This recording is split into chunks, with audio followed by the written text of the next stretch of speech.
Last year at this conference, at the University of Virginia Investing Conference, you spoke a lot about Japan. That's not in the news as much now, but would you mind go back to that a little bit? Give me a review of Japan. Where is it now? How do you see that?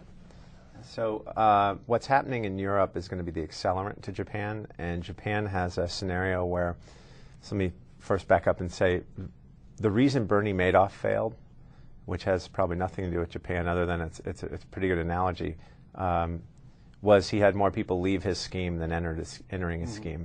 And that's typically what every Ponzi scheme is. So whether you're talking about Social Security, Medicare, Medicaid, social welfare programs of other nations, or Bernie Madoff's investment firm, you have a scenario where you don't have to live up to any of the promises that you make as a government or as an investment manager, as long as you continue to have more people entering your scheme rather than exiting. And in Japan, that careful relationship has flipped in the last couple of years. And now you have a population that's very xenophobic. So out of roughly 125 million Japanese, less than 1 million are non-Japanese. And that's one of the most homogenized societies in the Western world, if not the most homogenous society. So you have a scenario where the population is in a state of inexorable decline. And what that means is you will begin to have more people dissaving than saving. You will have more people leaving social benefit schemes than entering. And therefore, it makes their problem more acute. It brings it to the forefront. And this is what many people have missed over the last 10 or 15 years in the Japanese marketplace. And that is starting to happen as we speak. And does that lead to any prediction about when they really start having trouble servicing the debt? They're in a deficit now. They're kind of not covering it already. But right. So they actually spend more than twice what they make. But the way that they finance themselves with that fiscal deficit, so they're spending this year about 113 trillion yen. They'll bring in somewhere around 45 trillion yen. Central government tax revenues are a little bit sub 40 trillion yen. And debt service, out of the 40 trillion yen of revenues, is about 21 trillion yen, so about half.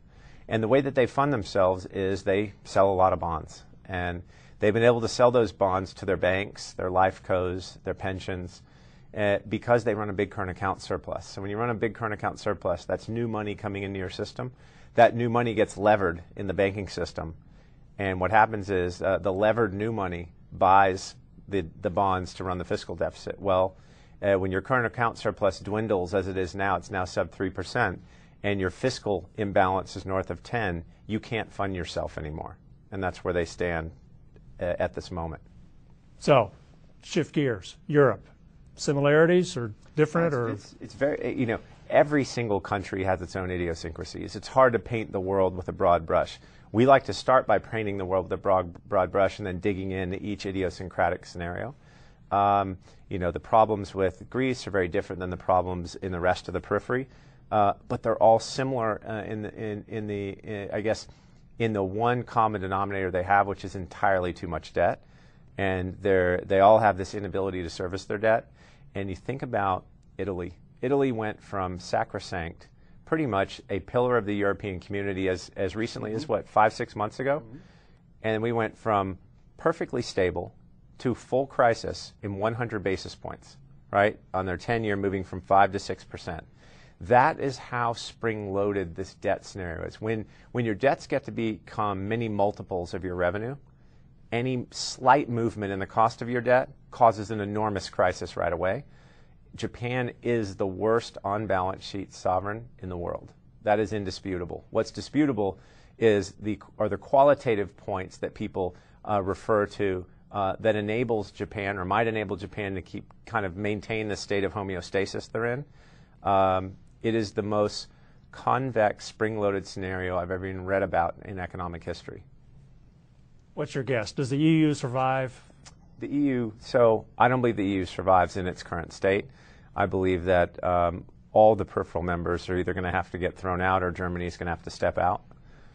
In the end, what people forget, I think people are led in the press to believe that Germany is this island of kind of fiscal solitude and that they've been very responsible and that Germany is the anchor of Europe and the rest are all the profligate members, including possibly France, which it is one of the worst ones once you recap its banks.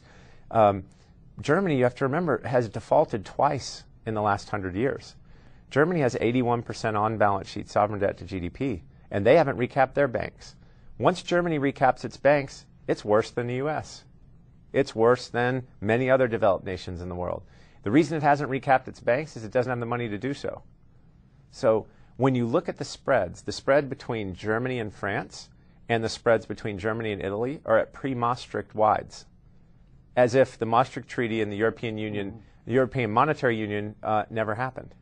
So you see this divergence. The bond market's telling you that it has already exploded, or the EMU is already dissolved to a certain extent, and yet the Eurocrats tend to try to keep everything together because that's all they know how to do. And it's changing every minute. Thank you so much for being with us this year as well. Thank you.